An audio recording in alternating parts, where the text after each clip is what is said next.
Hey everyone, my name is Wedge and we're halfway through the first week of Amonkhet previews, but today things get crazy. And by crazy I mean we have some Planeswalker goodness to look at. So strap in and get ready for the ride of your life. I have a feeling this is gonna be good. Hope you enjoy the video, and if you do, remember to hit that like button, helps out a lot. Let's do this thing.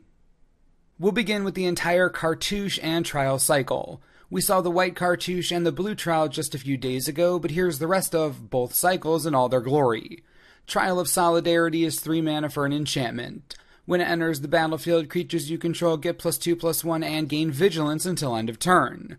When a Cartouche enters the battlefield under your control, return the Trial to its owner's hand. That second part is true for all Trials, by the way. They all return to their owner's hand when you play a Cartouche. Trial of Ambition, 2 mana, and when it enters the battlefield, target opponent sacrifices a creature. Now this is something I'm interested in. I do enjoy drawing cards and getting sweet Anthem effects, but this is straight up an Edict effect, and I want to return this a million times. Easily my favorite trial so far. Let's see what else we're working with.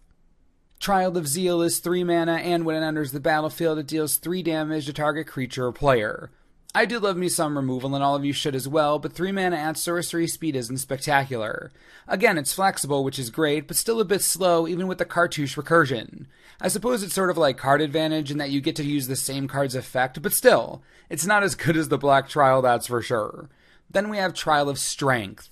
3 mana, and when it enters the battlefield, create a 4/2 green beast creature token. Nice. I don't even play green that much, but I love this one. 3 mana for a 4/2 isn't half bad, especially in limited. If you can get even 2 enter the battlefield triggers from this, that's a lot of pressure on the battlefield.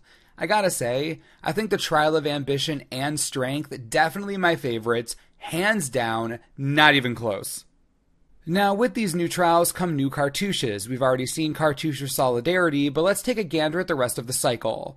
Cartouche of Knowledge is 2 mana, you get a card on entry to the battlefield, and the creature gets +1/+1 in flying. That's not bad. It replaces itself and gives a creature some solid evasion. I'd say it's limited worthy, not a first pick, but not terrible by any stretch. Cartouche of Ambition is 3 mana, and when it enters the battlefield, you may put a -1/-1 counter on target creature. Enchanted creature gets +1/+1 and has lifelink. Again, the black card pulls through. Sure, it's 3 mana, but you do get a pseudo-removal spell, or at worst, a way to nerf an opponent's big creature. In addition, I've always found lifelink to be particularly powerful and limited. I don't think it's as good as the blue Cartouche, but it's definitely not bad. Cartouche of Zeal, 1 red mana, and target creature can't block this turn when the Cartouche enters the battlefield. And enchanted creature gets +1/+1 and has haste. Well, this is the most red card I've seen in a long time.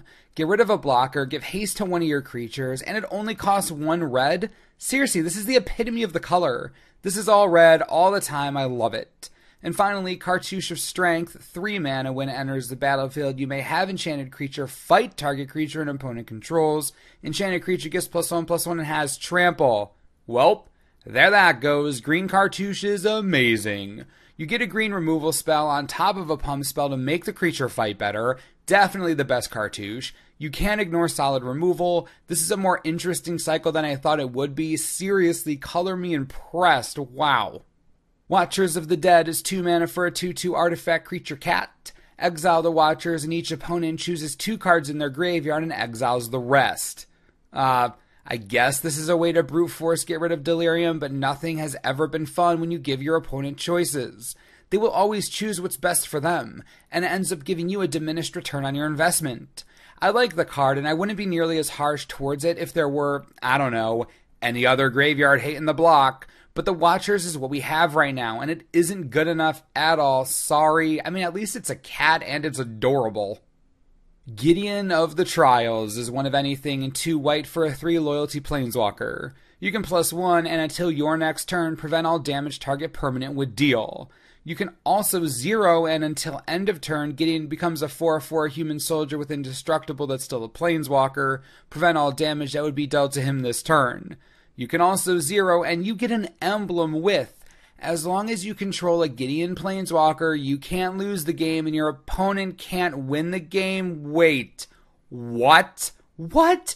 That's a zero cost ability. As long as you control a Gideon Planeswalker, you can't lose the game. We have Ally of Zendikar in Standard until the fall, and he's arguably the best single card in the entire format. Come on. Is this real life? Are we in the Matrix? Is this a test? I'll tell you now. I get it when Patrick can't process thoughts, because that's me right now. Alright, let's try to look at this from a more calm perspective.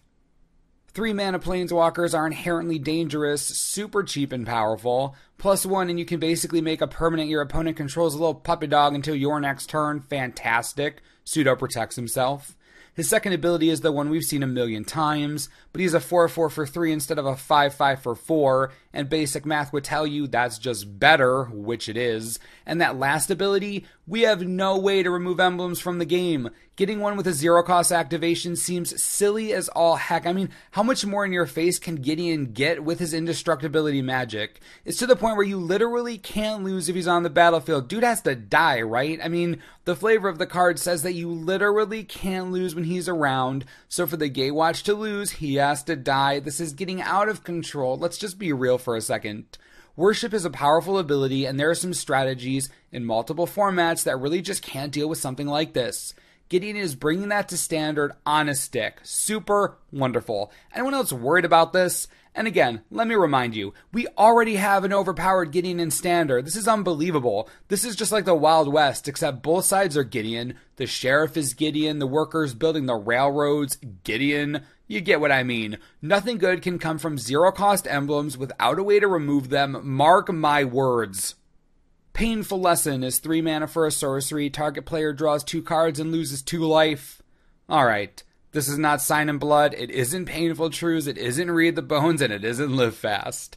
None of those cards could have made it in here. I mean, I get there are some mechanic and flavor issues, but you get where I'm coming from.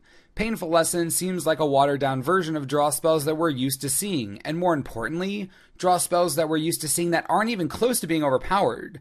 Painful Lesson does have a single black requirement, so it's easier to splash in multicolored decks, but I don't get why we couldn't just get Read the Bones again. Small gripe for me, but I really enjoy Read the Bones in Limited, so, I mean, to each their own, I guess.